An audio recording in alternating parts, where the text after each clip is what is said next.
Hay un dicho muy conocido que dice, el silencio es el ruido más fuerte, o quizás el más fuerte de los ruidos. Yo sé que no es fácil hacer silencio cuando somos humillados, cuando somos acusados, o cuando se dice algún mal en nuestra contra.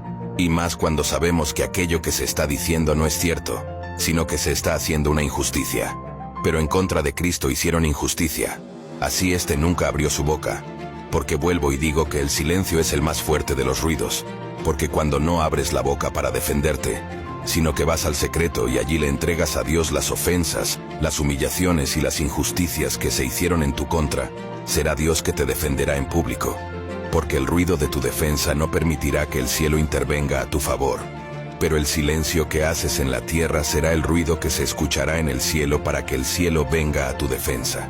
Así que no te defiendas, que no se escuche tu defensa en la tierra, sino que sea tu silencio el que provoque que el mismo cielo venga y te defienda.